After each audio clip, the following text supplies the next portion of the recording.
and welcome to Encounters Documentary Film Festival's Q&A session of the incredible short documentary Street Dogs. I am joined by Sivenathi Ncwanti. Am I pronouncing it right? Ncwanti. Yes. Okay, yes. cool. Okay, then I'll just start. Ncwanti. Yes.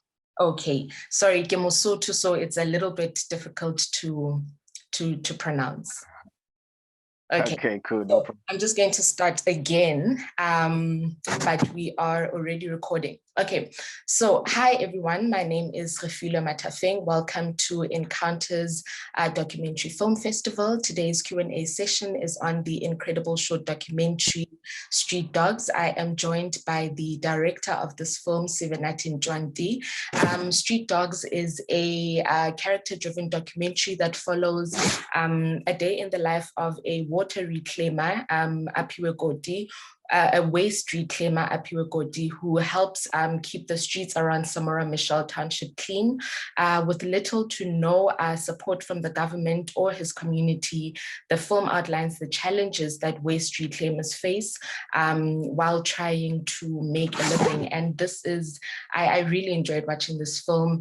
It sheds a light on the, and it foregrounds just a line of work that isn't very recognized, and the people who do this work themselves aren't very acknowledged, and they're placed on the periphery of our societies. And just as the audience, we're made to sit with the experiences and be reflexive of the stories that we're hearing from the film's subjects. And just to start us off, Sivenathi, welcome to today's Q&A session. It is amazing to have you here. Thank you for having me, Refilwe. Yeah, I'm so excited to be here. Thank you. And we're also excited to have you on today's Q&A session. Could you tell us a little bit more about your background and your work, just to start us with?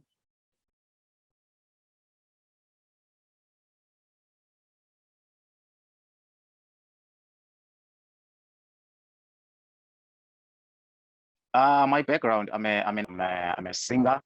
I'm a performing artist. I'm a freelance artist. So my background, I'm an artist.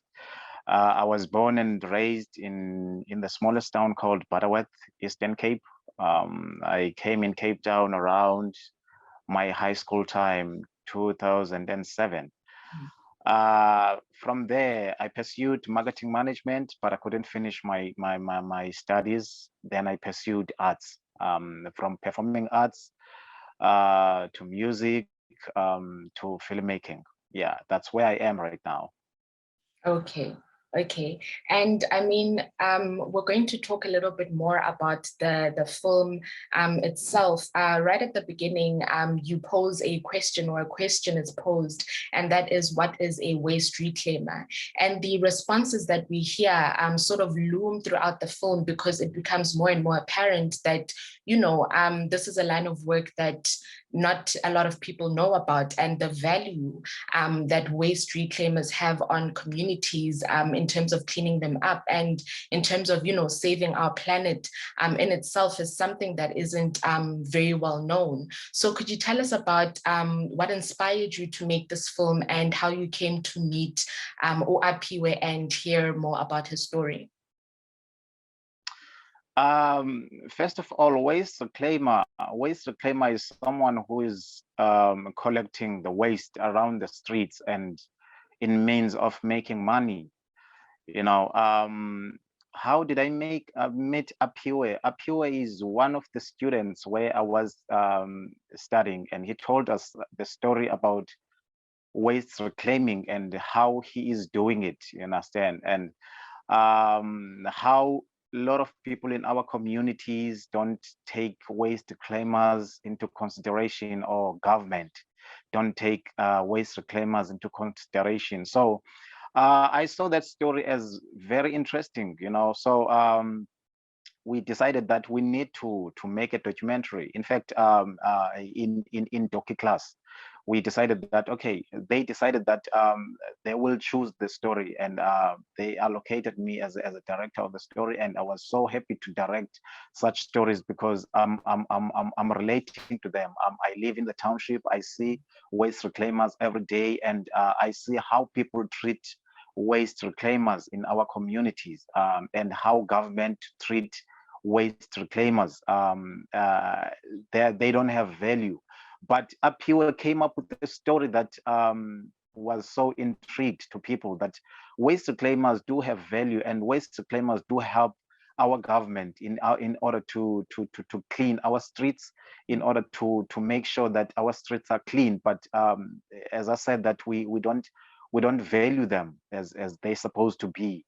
And most of them, we regard them as what's so-called amapara in our days, because they take the waste to the scrapyard in means of getting money and buy something for to eat.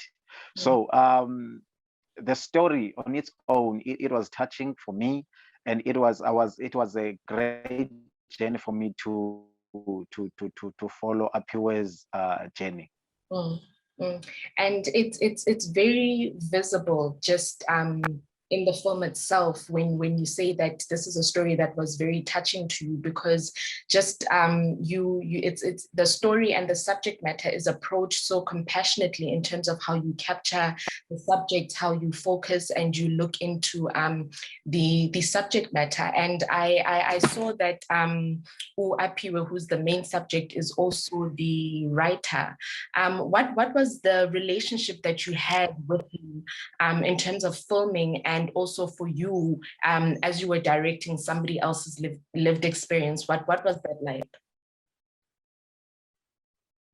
The relationship between me and Apiwe was very tight, because I'm not living far from where he is living. So hence I said that I relate to the story, because I see waste reclaimers every day. So whenever I sit down with him, he would tell me something that I know. He would tell me something that I see every day. And it was so easy to work with him. And it sort of created a friendship in a way, because he wants to open a company of waste reclaiming, and to recruit more waste reclaimers, and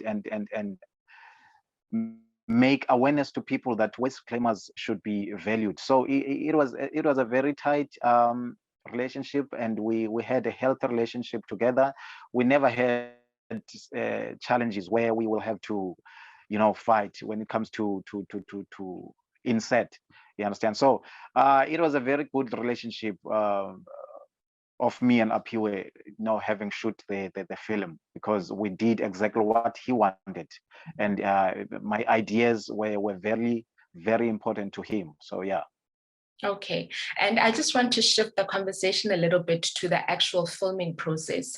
So the film in itself, we follow a day in Apiwe's life, from the time he wakes up to the end of the day, when he's taking the material that he's collected to the scrapyard. And continuously, something that keeps coming up is the issue of safety.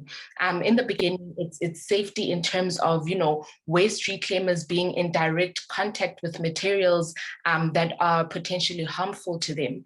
And then there's an instance in the film when he's in Haynes Park, and he speaks about how Haynes Park is an area that is very, very dangerous, but he has to be strong because this is what his work requires of him. And then later on, he speaks a little bit about the relationship that taxi drivers have with waste reclaimers, where they're harassed all the time, they're called names, and they're told that they're disturbance. So I just want to find out, in terms of when you were actually filming, so during production itself, how long did you shoot for, and what were some of the challenges that came up? The period of shooting the documentary was 3 days. Mm-hmm. We shot the documentary for 3 days, but yes, no, it was 4 days because of the B-rolls that we had to do. Yes, safety in our community is not we are not safe. We are not safe. And on the days of shooting, there were times where we will have to wait, or there were times where we will have to recruit people for safety, you understand? And fortunate enough that we were shooting around the community that we know, and we know the corners where we are not safe. So we would recruit the community members to at least to look after us, you understand? Because we know that thugs, when they see a lot of community members, and they start to be scared. So we were safe in a way because of community members. And yeah, it's true that taxi drivers, sometimes they can be mean to waste reclaimers. They are mean to waste reclaimers. As I said before, that waste reclaimers in our communities don't have value, where they are not valued. So taxi drivers are taxi drivers. They are vocal about that, as much as community members are not. Yeah, but taxi drivers are very mean to waste reclaimers. But during the shoot, we were safe because of community members.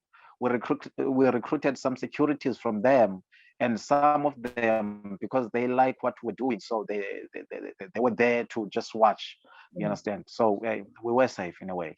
Okay. Okay, and it's very interesting just to hear that it's safer and you're able to navigate your environment more, especially when you come from there, rather than being somebody who comes from the outside, sort of coming into a community that they are not familiar with. And just to close us off, could you tell us a little bit more about, the projects that you're working on at the moment and what we can expect to see from you in the future? The projects that are, as a documentary filmmaker, there is a project that we did, Men United, which is very close to my heart. A documentary. Most of people would find it in Docu website. It's a Men United documentary. Then it's waste reclaimers. But aside, I've got a independent film company, Sive Productions, which is also making documentaries. I've got pile of scripts that I have to shoot, and also I help my community organizations, with documentaries and promo videos.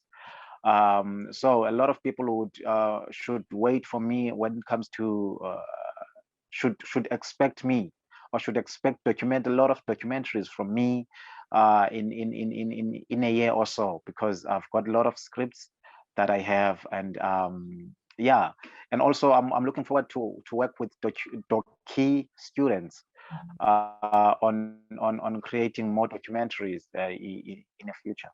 Okay, we're very excited to see a lot more of your work, and we hope to again next time have a conversation with you again here at Encounters. And thank you so much for joining us for this Q&A. It was absolutely engaging. It was great to get to know more about your film, what inspired it, to get to know more about Uapiwe as well, and the message that he was trying to get across with the film. And yeah, thank you so much for being a part of our Q&A session today. Thank you so much, Rafilia. Much appreciated. Thank you. And I'd also like to thank Encounters partners and sponsors, and thank you to everybody who will be watching. And please do follow us on all our social media platforms. You can also find the festival at www.encounters.co.za, and Encounters will see you virtually everywhere.